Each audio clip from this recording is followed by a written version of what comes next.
Hello, Andrew Day. Hey, Bob. Happy Earthling Day. And happy Earthling Day to you, Andrew.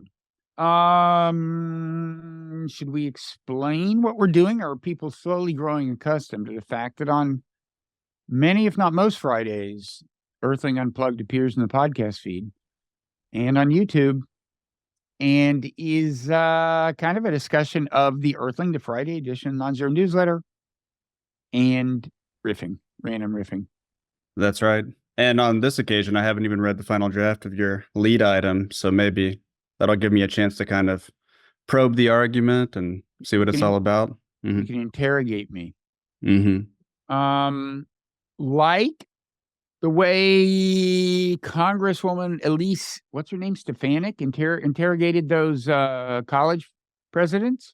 You're going to have to fill me in on this controversy. I've kind of avoided even diving into this one, so I'd be curious to hear, though. Okay, well, that, as we'll see, that's relevant to the lead piece, unless I cut it between now and then, which might be a good idea since, as usual, the lead is perhaps longer than it should be.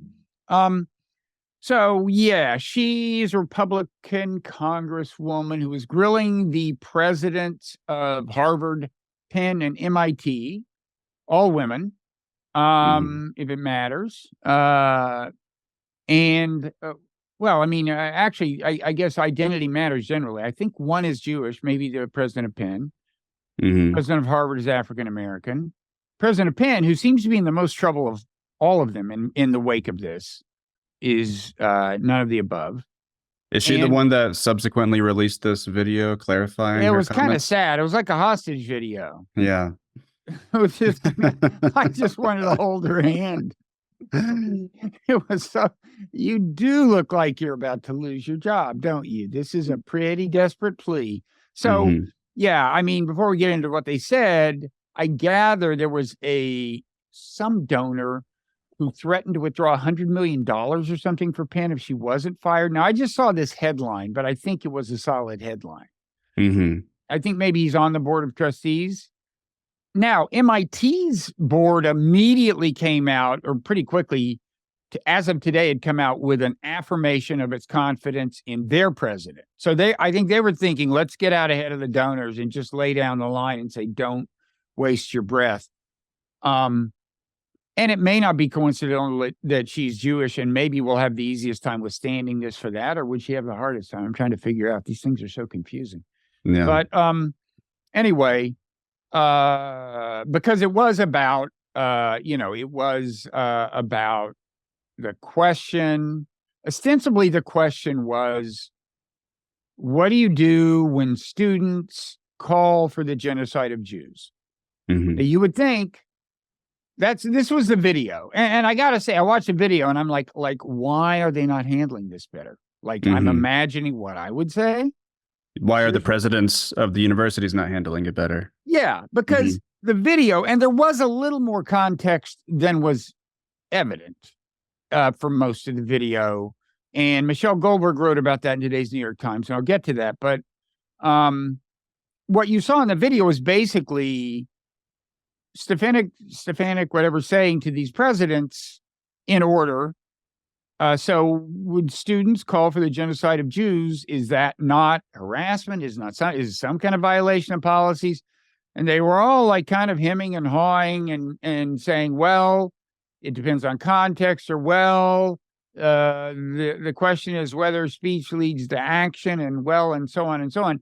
And that seemed to me crazy. I just thought, well, I would have said, look, if a student literally explicitly calls for the genocide of any group, they don't belong at this university. Leave aside our policy. As long as I'm president, that's going to be the deal. If you say, I want to kill all Jews or all African Americans or whatever, no, you can't be at my college. That doesn't seem hard. And they didn't. And, and I got to say, in thinking that I would phrase it that way, I was kind of suspecting what the context was that Michelle Goldberg spelled out, but that you weren't that aware of if you didn't see the whole video. If you only saw the video on social media, it's like, what do you do about when they call for genocide of Jews? And they're like, well, gosh, I don't know. But What are the slogans that are being interpreted Well, as that was the genocidal? key. That was the key. It turns out that Stefanik, according to Michelle, as I understand it, the context included things like from the river to the sea, which I think most Americans who use it do not think of as a call for genocide. They may think of it as a call for the end of the Jewish state, of Zionism. I don't think that's Jewish genocide, even though many Jews in Israel may think it would lead to the slaughter of Jews if there was a one-state solution and they no longer had, effective control of the country or something. The other one in the news is globalize the Intifada. Yeah, now that I think was alluded to in the snippet featuring the Harvard professor. I mean, there were different social media versions of this, I'm sure. I think some of them included that part in the interrogation of the Harvard president. And she said, I personally find this abhorrent. But then I think in places she was saying, I personally find calls for Jewish genocide abhorrent. So anyway, it was to an extent that you would not realize just to watch the generic social media version. This had all been conditioned by a conflation of the genocide question with these phrases. And, even global intifada. Now that, in a way, I think more directly seems to refer to the killing of Jews, because although the first intifada was mainly in the 80s, was mainly about throwing rocks and attacking soldiers, the second intifada was the one about suicide bombers in pizza parlors in Tel Aviv. So, and that is naturally a traumatic memory for Israeli Jews.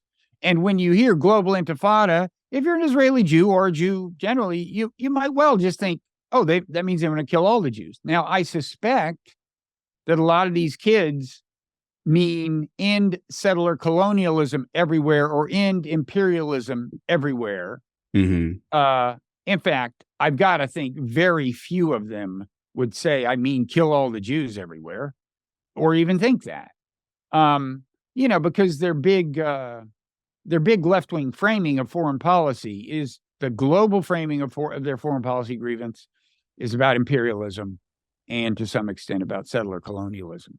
Now, I don't know what the other examples, contemporary examples of settler colonialism are, because one of the deals about Israel is that it's these students would say, these protesters would say, it's the clearest example in the world today and one of the few remaining clear examples, because most of the other examples are historical, the U.S. and Native Americans and so on. One thing that might be relevant to this, and it just might be possibly interesting, one thing that about academic culture that changed between when I was an undergrad and when I was in grad school is when I was in grad school at Northwestern, it got to the point where every time there was a controversial event or something politically charged, the university would release via email to everybody, staff and students, like a university statement about that event. And I think this really heated up in the case of George Floyd, but it also preceded that.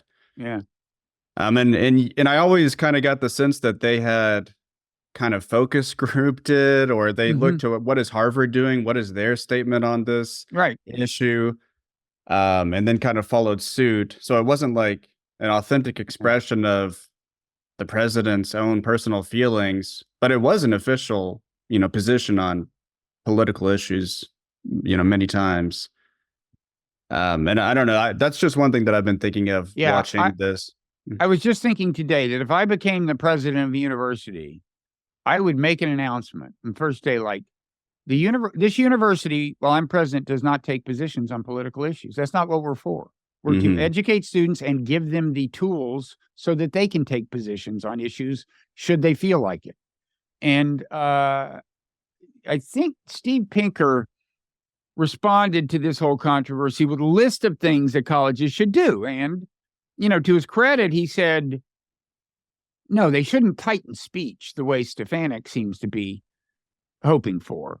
But they should do several other things. And he would say, of course, he's highly anti-woke and anti-cancel culture. He would say, first of all, just quit regulating the other speech that's not about Israel. And in other words, the speech that is attacked by the left.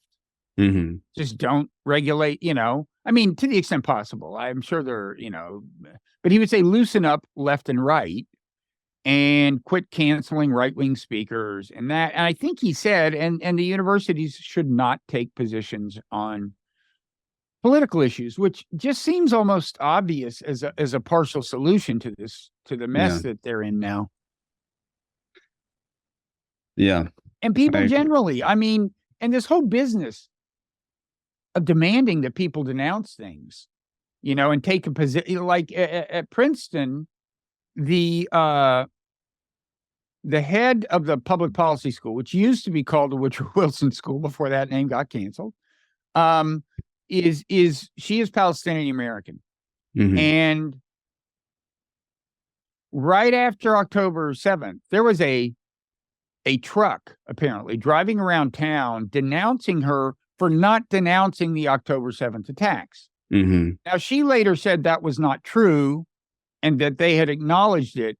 But my view is, what does it matter? Anyone should have the right to denounce or not to denounce anything, or just to stay quiet about it. Right. I mean, especially if you are the administrator of a school, I would especially avoid, she isn't just a professor, she's the dean of the former Wilson School. So, yeah, we should all, in general, the whole, checking people's timelines and complaining that they didn't denounce this or that. So, geez, like as if we should all constantly be taking public positions on everything. Right. So anyway, the lead is actually didn't start out being about that. I think I'm going to tuck that into it, but it's, it's about the much discussed problem of the way social media especially distorts your view of reality. In this case, it was a modest distortion, I would say, in the college presidency, because they really did do a bad job. I think even it would have been possible. I mean, they failed to just distinguish, I think. Like, they still could have done what I said. Yes, explicitly calling for genocide is problematic, but they're reluctant to do that. And then they could have said, but you understand, the difficult question is what is and isn't tantamount to a call for genocide. And there we want to err on the side of preserving free speech. Right.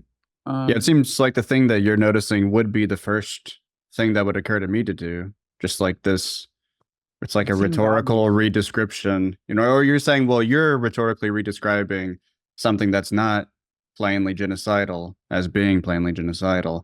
There may be parts of it where they're better at separating the two questions, but the things I saw were things where they definitely should have. They should have taken that opportunity. So there are other examples I get into. The way the demonstration at that Philadelphia restaurant was depicted and what it was. The street vendor in New York who was assailed and berated by that semi-crazy guy. That guy was of what, Egyptian ancestry, the street vendor? Definitely Arab ancestry. Yeah, I think he might have been Egyptian, because watching that former Obama state official talk to him, he was talking about Egypt, or he said he made some comparison, like in Egypt, it's not a free country, but here in America it is, so I can stand here and, berate you. So I get into all that, and I wouldn't say it's revolutionary in its insights, but the piece, but I'm putting it, the setup is about the way, and I think this is something to worry about, the way the Gaza war is creating tensions in American society of exactly this kind. Mm-hmm. I think it's becoming a real problem. I mean, you're reading stories about people not putting out their Hanukkah decorations. And again, I wonder whether that itself is not them reacting as much to the kind of social media and media presentation of reality as it is to an actual clear and present danger. I don't know the answer. I don't know. You see these statistics. I don't know what the base rate is when you hear that the number of incidents has grown by threefold or something, anti-Semitic or Islamophobic or whatever. But So, yeah, it's bad.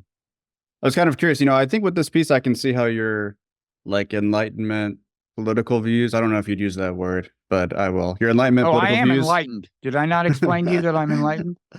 I got the impression, yeah. But I can see how that comes together with your sort of Buddhist inspired, personal views. And I was curious if you were thinking of this, and the answer might be both, but were you thinking of this more as like a social political solution to the problem of social media enabled tribalism, or is it more a way for individuals to remain like mentally and emotionally balanced as they navigate the tumult of social media? No, that's a good way to put it. Is maybe that's the way I'll end it. Actually, I'm so glad I talked to you. I should do this more often because I'm looking for some non-obvious things to say. And maybe, but maybe the summary is just like, do whatever, there's various things you can do on social media. You can use lists instead of looking at your main feed. You can, because then it's totally not algorithmic. And also, there's a lot of things. You can mute people. You can take a social media vacation. But yeah, the bottom line is maybe like, what is most conducive to your psychological equanimity? Mm-hmm. Whatever is reducing the emotional vicissitudes that social media induces is almost certainly good for America and the world. Mm-hmm. Yeah. Okay. I've got my ending. Thank you. Got to run. Maybe I'll ask one more question just because I'm kind of personally curious. Part of your piece is about, kind of keeping one's tribal biases in check as you're like scrolling social media, not overreacting. I'm just kind of wondering what are the things you see that most trigger your own personal biases and excite that kind of overreaction? I've gotten better. I mean, I find myself, and I guess it's just inured to it, maybe. And also, I'm getting older, and I think when you get older, you go one of two ways. In some ways, you get crankier and crazier, and along some dimensions, you get more stoic. And I don't know what determines which is which, but look, I mean,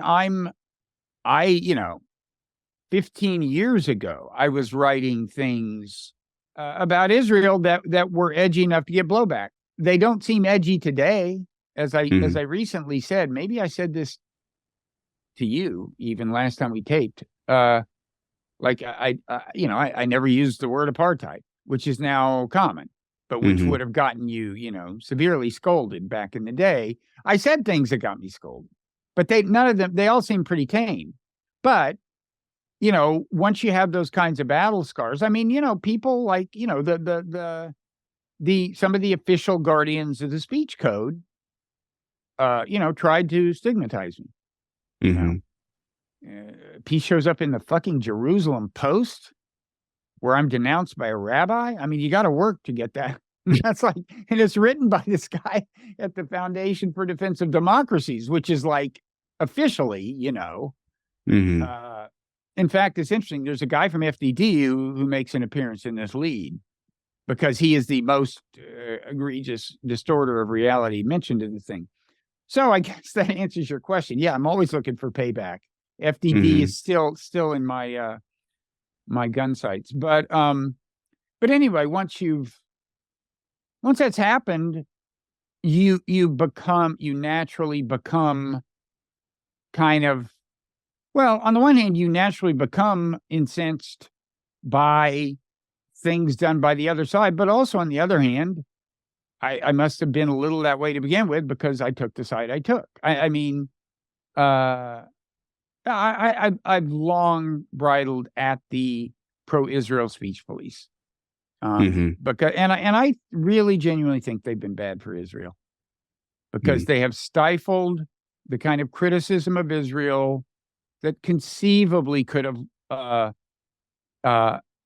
led, if heeded and amplified, conceivably could have led to an actual two-state solution in the past, but that didn't happen because there just wasn't much pressure on Israel to deliver one. And I know people in Israel say the Palestinians were the problem. Well, either side could have moved far enough probably to make a deal happen. And,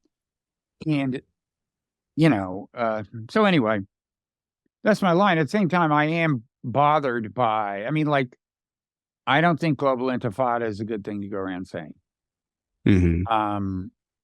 And I don't think that demonstration at the Philadelphia restaurant was a good idea, even though the story turns out to be more complicated than the social media presentation of it.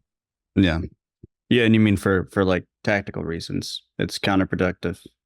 Well, also just for humane reasons. You got to understand that a lot of Jewish people, when they see a bunch of people demonstrating in front of a Jewish restaurant, chanting "Goldie, Goldie, you can't hide. We charge you with genocide." And by the way, it turns out I assumed like the owner of the restaurant was named Goldstein or something when I heard that. It turns out it is a Jewish owner, 2 Jewish owners, one of whom is, I think, Israeli, but Goldie isn't the name. And actually, it's a falafel place, and I suspect that's why one of the grievances the protesters were nursing was their belief, which the owner denies, that people were fired for wearing pro-Palestine pins. Mm-hmm. But anyway, the point is, if you know anything about the history of Nazi Germany, you know that some Jews would naturally get nervous when they start seeing Jewish shopkeepers being harassed. Mm-hmm. So that just seemed to me, as soon as I saw that video, I just thought, bad idea, whatever the underlying story is. It's bad. So yeah, that's the lead. It's called Escape the Social Media Matrix. At least that's the title right now, which I think is a good one. Which goes with the art that Clark generated, and I think we'll probably stick with. Mm-hmm. You want to move on to Russia-Ukraine updates? Sure. And the whole set of updates is quite revealing, I think, about the state of the war, but also Western perceptions of the war. It's revealing of a kind of vibe shift of the coverage in the media and among those in the political class on the issue. Republicans, for example, are blocking Ukraine aid unless it can be tied to additional aid for border security. I'm not sure quite what the status of that is currently. That's not one of the updates, but did any of these updates in particular stand out to you?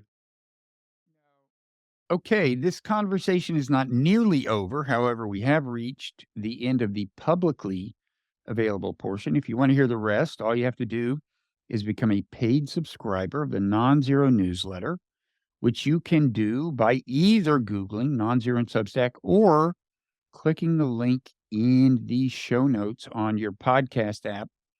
In either case, you can then set up a special members-only podcast feed that will always have the overtime sections of podcasts, and most of our podcasts do have these overtime sections. The way you do that is you navigate to the post on our website for this podcast, and then on the right-hand column, you'll see there's a button that says RSS feed. You copy some RSS code, plug it into your podcast app, and you're set forevermore. So we encourage you to do this, take the plunge, and help support the newsletter. If you don't feel up to that, you could always just subscribe as an unpaid subscriber if you don't have that status yet. In any event, thanks to everybody who listened this far, and we hope you will follow us for the rest of the conversation. And